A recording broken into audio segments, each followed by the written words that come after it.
کیونکہ اسے پتا ہے کہ اگر میں ٹوٹ گیا تو میرے فالوورز ٹوٹ جائیں گے۔ تو لیڈر تو وہی ہوتا ہے کہ وہ ہر حالات میں اپنے آپ کو مضبوط رکھتا ہے تاکہ اس کی عوام، اس کے فالوورز مضبوط رہے۔ آپ تو خود مظلومیت کی داستان بنے پھرتے ہو، تو پھر آپ اپنے آپ کو مسیحا کیسے کہہ سکتے ہو؟ اگر آپ خود ہی مظلوم ہو، خود ہی اپنے آپ کو انصاف نہیں دلا پا رہے، خود ہی ظالم کا مقابلہ نہیں کر پا رہے ہو، تو پھر آپ لوگوں کو کیسے ظالم سے لوگوں کے لیے لڑو گے؟ ان کو کیسے تحفظ فراہم کرو گے؟ آپ احتساب کا نعرہ آپ نے ختم کر دیا، مجھے کیوں نکالا، مجھے کیوں نکالا؟ آپ کو نہیں پتا آپ کو کس نے نکالا، کیوں نکالا؟ وہ شخص عمران خان جو آج جیل میں، جب وہ 9 اپریل کی رات کو گیا، 10 اپریل کو اس نے پوری دنیا کو بتا دیا مجھے کیوں نکالا۔ اسے سب پتا تھا، اس نے بلیک اینڈ وائٹ میں سب کو بتایا۔ تو آج تک آپ کو یہ سوال کا جواب نہیں ملا مجھے کیوں نکالا، یا پھر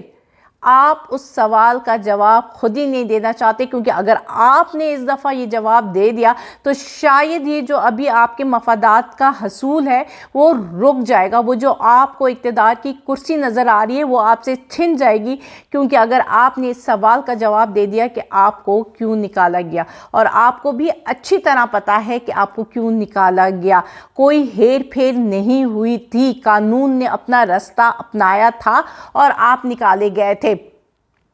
اس کے بعد جی جلسہ میں جتنے لوگ آئے تھے، جلسہ جس طرح کا تھا وہ سب نے دیکھ لیا، اور میں نے آپ کو بتا دیا کہ اسی طرح کا جلسہ کرنا تھا تو میاں صاحب کرتے نہیں، اور بندے کو دل میں تو پتا ہوتا ہے نا ہم یہ جو چند لوگ بھی لائیں وہ کس طرح لے کر آئیں، وہ آپ کو تو پتا ہے۔ تو اس سے آپ کو اندازہ تو ہو گیا ہوگا کہ آپ کی پاپولیرٹی کتنی ہے، اور آپ لاہور سے لوگوں کو نہیں نکال پائے۔ جب آپ اپنے گڑھ سے ہی لوگوں کو نہیں نکال پائے، جہاں جلسہ تھا وہاں سے ہی آپ لوگوں کو نہیں لے پائے، تو پھر کیا پاپولیرٹی ہوگی؟ یہاں پہ ظاہر سی بات ہے آپ کے ہینڈلرز بھی پریشان ہوں گے، وہ چلے والی جماعت وہ بھی کافی پریشان ہوگی کہ یہ ہوا کیا کہ اتنی محنت کرنے کے بعد، اتنی انویسٹمنٹ کرنے کے بعد بھی 4 لوگ نظر نہیں آئے، اور جو 4 لوگ موجود تھے ان میں وہی سرکاری اور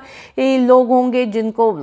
نوکری کے ڈر سے آئے ہوں گے، یا پھر خلائی مخلوق ہوں گی۔ اس کے علاوہ تو کوئی ایک جسے کہتے ہیں نا اپنی خوشی سے آنے والا بندہ وہاں پہ نظر نہیں آیا جلسے میں۔ ڈرون فوٹیجز پہ آپ نے پابندی لگائی تھی، لیکن سوشل میڈیا کا دور ہے، باتیں چھپ نہیں سکتی۔ آپ کے پرانے اسکرپٹ سے آپ جو آج پھر کوشش کر رہے تھے عوام کو بیوقوف بنانے کی، میرا نہیں خیال کہ آپ عوام کو اب بیوقوف بنا پائیں گے۔ آپ جو کہتے مہنگائی ہو گئی، اتنا برا حال کر دیا، ملک کو بگاڑ دیا، تو کس نے کیا؟ آپ کے برابر میں بیٹھا ہوا آپ کا بھائی، یہ 16 مہینے اس کی حکومت تھی، آپ کی حکومت تھی، پی ڈی ایم میں پی ایم ایل این شامل تھی، جس کے پاس اقتدار کا بڑا چنک تھا، جس کا پی ایم ایل این کا وزیر اعظم تھا، نومینیٹڈ آپ کے پریزیڈنٹ ہیں نا آپ کی پارٹی کے، شہباز شریف آپ ہی کے بھائی ہیں نا، وہی تھے پرائم منسٹر بھی اس ملک کے 16 مہینے جب یہ بگاڑ ہوا۔ تو جب نواز شریف کہے تھے نا اتنی برائی ہو گئی، مہنگائی ہو گئی، یہ ہو گیا، تو اصل میں وہ اپنے بھائی کو ہی گالی دے رہے تھے، اپنے بھائی کو ہی چور کہہ رہے تھے،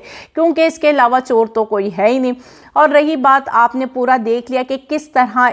تمام مشینری، ریاستی سرکاری مشینری ایک مجرم، ایک مطلوب، ایک مفرور، ایک اشتہاری کو تحفظ دے کر اقتدار پر بٹھا رہی ہیں، 24 کروڑ عوام پر مسلط کر رہی ہیں۔ تو اس کا مطلب ہے الیکشن کوئی معنی رکھتا ہی نہیں ہے، تو پھر الیکشن کا ڈھونگ کیوں آپ لوگوں کا وقت ضائع کریں گے؟ اب 23 اکتوبر کو 2 امپورٹنٹ کیسز بھی ہیں۔ فائز عیسیٰ صاحب نے جی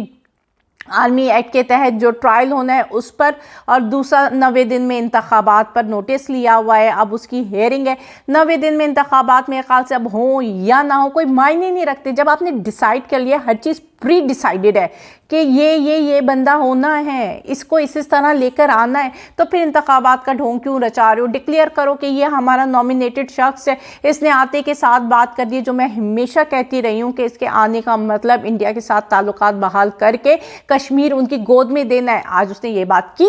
کہ ہم تعلقات صحیح کرنا چاہتے ہیں، ہم کسی سے دشمنی نہیں چاہتے، اس نے کلیئر کہہ دیا اپنے پڑوسیوں کے ساتھ بھی، تو اس کا تو ٹارگٹ ہی یہ ہے۔ تھوڑے دنوں میں آپ سنیں گے کیوں نہیں فلسطین کی مذمت کی گئی، فلسطین میں جو کچھ ہو رہا ہے اس کی مذمت کی گئی، اسرائیل پر کھل کر بولا گیا، وہاں پہ ان کے آنے سے پہلے سٹیج پہ جلسہ گاہ میں ناچ رہے تھے۔ کوئی افسوس تھا کہ اتنی بڑی جنگ چل رہی ہے، کتنے لوگ شہید ہو رہے ہیں، کتنے بچے شہید ہو رہے ہیں، کس طرح کا ظلم اور بربریت مچائی ہوئی ہے اسرائیل نے، لیکن آپ وہاں ناچ گا رہے تھے اور دوسرے پر انگلی اٹھا رہے تھے کہ جی میں تسبیح بھی چھپ کر پڑھتا ہو تو جو تسبیح آپ پڑھتے ہیں میاں صاحب وہ چھپ کر ہی پڑھی جا سکتی ہے، وہ لوگوں کے بیچ میں نہیں پڑھی جا سکتی، نہیں تو آپ کے اپنے پول کھل جائیں گے۔ اور رہی بات، آپ نے ایک لفظ بھی اسرائیل کے خلاف بولا کھل کر، آپ نے مذمت کی اسرائیل کی، آپ نے فلسطینیوں کے حق میں بات کی، آپ نے کچھ بتایا کہ اگر آپ کی حکومت آتی ہے، آپ جو کہتے ہیں میری حکومت آئے گی تو ہم یہ سب کر دیں گے اگر آپ کو موقع ملا، تو آپ نے یہ کہا کہ اگر آپ کو موقع ملتا ہے تو آپ فلسطین کے ساتھ کھڑے ہوں گے، فلسطین کے حق کے لیے کھڑے ہوں گے۔ آپ نے یہ بات کی نہیں، کیونکہ آپ کر ہی نہیں سکتے، کیونکہ آپ جن مقاصد کے لیے آ رہے ہیں ان میں آپ ایسی بات نہیں کر سکتے ہیں، کیونکہ آپ اپنے مفادات کی تو سولی اس کی بھیٹ نہیں چڑھائیں گے، آپ عوام کی بھیٹ چڑھا دیں گے، ملک کی بھیٹ چڑھا دیں گے، لیکن اپنے مفادات کو کبھی بھیٹ نہیں چڑھائیں گے۔ وہ ڈیل جو اتنی مشکل سے آپ کو ملی ہے اس کو آپ کبھی بھی ضائع نہیں کریں۔ تو اس دفعہ لوگ بیوقوف نہیں بنیں گے، اور آپ کا جلسہ تو بڑھ گیا میاں صاحب۔ اللہ حافظ۔